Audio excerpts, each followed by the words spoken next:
Facing Terry Collins. Darren Erstad to second, knob block. Not a problem with the throw this time. Couldn't pick it up. His 23rd error of the year. 2 runs coming to score. Yanks now at 5-3. And then bottom of the 7th, Dave, Mike Stanton takes over for Hideki Irabu. Well, this guy's been one of the best big-game pitchers the last 6 or 7 years. He always appears in postseason, Atlanta, Texas, whatever. Gets ahead of Edmonds 0-2, and then Edmonds is going to battle him hard. Looks outside, count goes to 1-2, and gets into chase low and away. You'll see a lot of Stanton against left-handed hitters as we get towards and into postseason. Joe Torre decides to stay with Stanton after a single to Tim Salmon. Mo Vaughn hitting .361 against lefties this year. Into center, Ricky Leday can't get it. Erstad and Salmon score. We're all tied up at 6. Vaughn's only hit of the game. Bottom of the 8th. Still tied. Jeff Houston on second. Matt Wahlbeck is batting.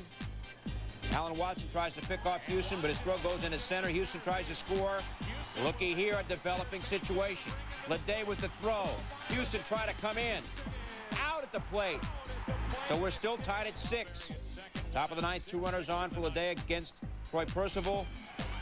And Ricky Leday has come up with some awfully big hits in the last couple of weeks. Off the wall and right. 2 runs coming to score. And the Yanks go on to win by the final score of 9-6. They win it even though they blew a 5-0 lead. Alan Hatcher to become a member of the 30-30 club, going for his 24th steal of the year against Chicago, thrown out. Bottom of the 3rd, Rafael Palmeiro trying to make a move here in the race for the Triple Crown. And looky there. His 42nd home run of the year. That's now 1 more than Griffey for the top spot in the American League. Things, though, would fall apart for the Rangers. Brooke Fordyce in the 7th. He had 4 hits. This is one of them. Went 4 for 5, singles to left. And there are runners on the corners for the White Sox. And the next man up is Mike Caruso. The double down the 3rd baseline.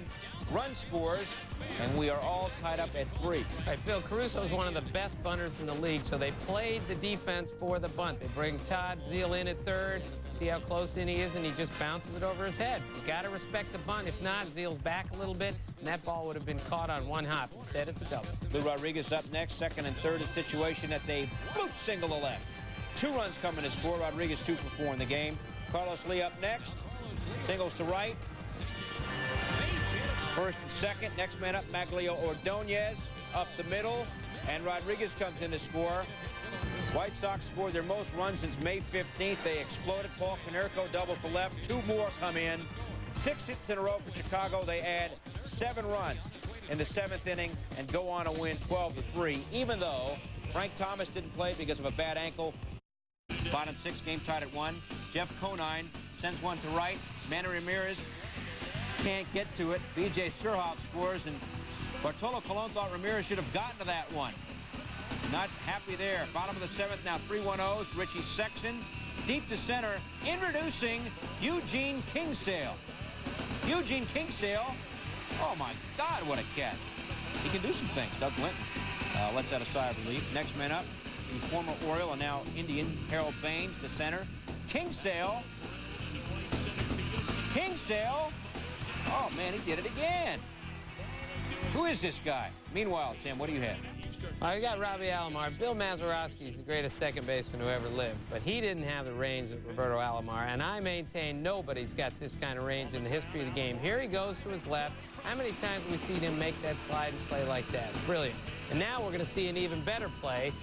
Brady Anderson hits a ground ball up the middle here, and Alomar goes behind the bag and throws off balance. What an arm. Throws out Brady Anderson, who runs pretty well. There's MVP candidate right there. Bottom of the 8th, Indians down 3-1. Alomar grounds to Mike Bordick. Alomar not able to come through there. A 6-4-3 double play ends the inning, and the O's win 3-1 as Doug Linton gives up 1 run in 7 innings. His first Mike Piazza steps on one to left. Going to be caught by Terry Shumpert out there. Some genuine imitation leather. Kurt Abbott back through the box. Brian Bohannon, he'll never make it as a pinch runner. Bohannon, he didn't quite get there. The Mets hold on to win this one 4-2. The final. Al Leiter gives up 11 and accounts of this one. Top 6, Braves up 4-2. Steve Finley against John Smoltz in left. center, and Andrew can't run that one down. The Braves lead cut to 4-3. Smoltz working on the next batter, Urrubiel Durazo, and uh-oh. He got that one. Wow. To right, and wow is right. Oh, my.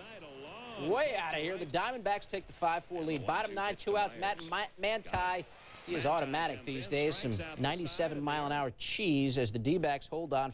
Ortiz was striking him out and walking him. He was all over the place. Bottom of the second, Ortiz facing Al Martin. He had 4 strikeouts through 2 innings. Richard really at the plate in the top of the 4th. Past third, drives in J.T. Snow and Armando Rios. Really snaps a 6-for-44 slump and gives the Giants a 3-0 lead. Bottom 6, 3-0 San Francisco. Dale Swain at the plate.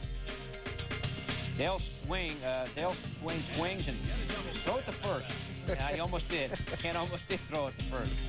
Al Martin here, down he goes. Martin strikes out for the 3rd time. Ortiz struck out 8 in 6 innings, but also walked 7. And Kent, who's been on fire since he's come back from the bad toe, through the hole scoring Bernard. 4-0 Giants. Kent went 1 for 4 in the game. 2 batters later, it's Rios, and it bounces off the glove of Brian Giles. Barry Bonds and Jeff Kent score, and the Giants do it again. They win by the final score of 9-2. Look out, they've won 8 in a row. They remain just 5 games behind Arizona. The Giants have outscored the Pirates 3. Travis Miller to Mike DeFelice, grounds to Hawking at second. Problems. DeFelice safe in the infield hit. Then Randy Wynn hits a flare to Christian Guzman. Poor Tom Kelly. Aaron Guzman, Tom Kelly not happy. I don't know why I'm late. It's obviously the manager's fault. Yeah. Herbert Perry singles up the middle. That scores 2, and the Devil Rays go on to win by the final score of 11-3. As the D-Rays come up with a season-high 18 hits, Herbert Perry goes 4 for 5. Sweeney, Homer Bush flips to short, scoreless after 1. Carlos Delgado, Dave, he's been on a roll all year. Yeah, he really has, and he's going to have to put that club on his back offensively along with Sean Green. Gets the changeup, rips a single to right, still top of the second. Delgado on second after Tony Batista singles. And Homer Bush. Homer's warming up. Delgado scores. Good slide.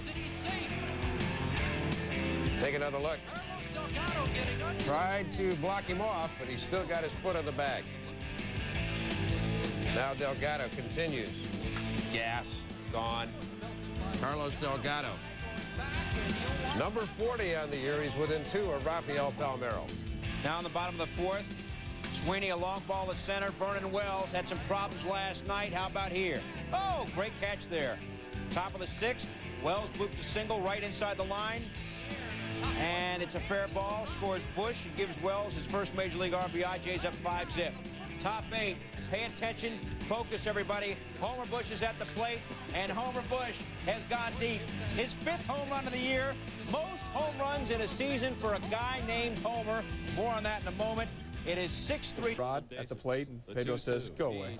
He struck out once. However, Edgar Martinez did that one better, striking out twice. As for Jay Buhner, he's the all-time strikeout Pedro king.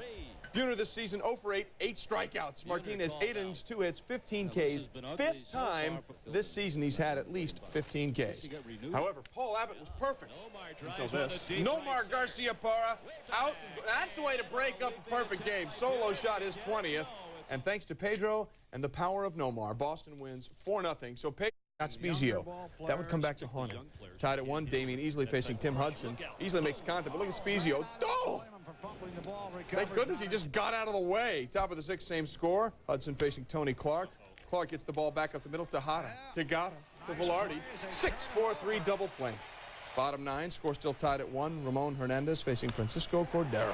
It's the Rinch Corinthian sacrifice fly to center field. Scott Spezio's coming home. If he makes it, Tejada can no longer make fun of his picture. He makes it. Osmus can't hang on, and Scott Spezio now has a new picture for Tejada to play with. It's a game-winning run picture. A's win it 2. Wilton Guerrero at the bat, and Guerrero hot shot to right. Orlando Merced's going to try to score. Derek Bell is throwing, and Merced avoids the tag.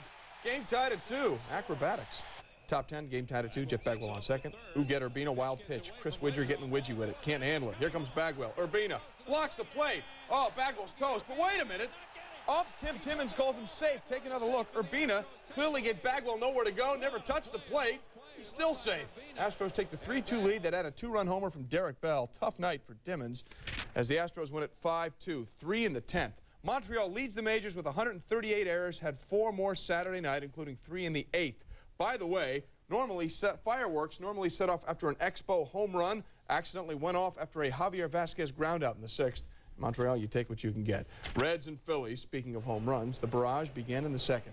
2 on for Aaron Boone, and he says, Paul Bird, you are in the locked and upright position. Reds go up 3-2, and then here we go, ladies and gentlemen. Follow along and buckle up safely. Dimitri Young in the 3rd. Contact. Jeffrey Hammonds in the 4th. Focus. Ed Taubensee in the 5th. That's not coming back. Greg Vaughn also goes deep, part of a 9-run 5th. Pokey Reese, I'll take that to go. Taubensee again. Deja video. Then in the 8th, Brian Johnson, I will have 2 fillings. And lastly, Mark Lewis against his former team. I smite this for those teams that do not take me seriously in my playing ability. 8 different players hitting home runs. That's a new Major League record. 9 homers in 1 game. That's a new National League record. And they become the first Major League team to homer in 7 straight innings. Oh, by the way, they won 22-3. The 9 home runs and the 22 runs, both vet visitor records. Unconfirmed reports say the Philly fans blame them both on the choice of Donovan McNabb in the NFL draft. Luis Ordaz, the batter, to Ron Belliard. Whoops. Ordaz is safe. Cousin Raphael would have had it. Next play, Pauls were trying to pick him off. Kevin Barker, whoops. Ordaz safe. Barker picks up an error. Then Mark Thompson at the plate. Yeah, Thompson, long road back after shoulder surgery, lays down a bunt. Good enough that he makes the third baseman at least think he has to come in to get it. So Pulsimer gets it, throws the man out at first base.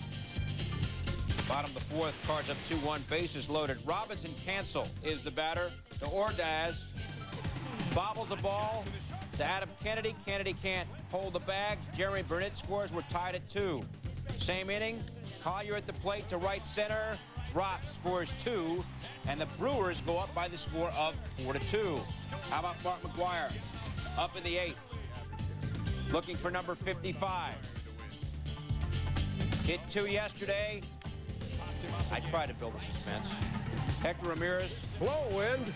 Hector Ramirez throws one low, and McGuire chases it, pops out to Kevin Barker. McGuire in the game 0 for 3 with an arm. Bottom of the 2nd, it's Sammy Sosa facing Kevin Brown. Down he goes. Sosa in the game 0 for 3. Next man up is Henry Rodriguez. Adrian Beltre, Todd Hundley, and Brown converge. And what's going to happen here? Man, Dave, how about how to handle that situation? Well, a lot of times the pitcher will come over because the catcher and the third baseman can't hear each other because the fans are yelling. So the pitcher kind of tackles one guy. Kevin Brown just kind of sticks the glove out because he wasn't sure he wanted to catch it.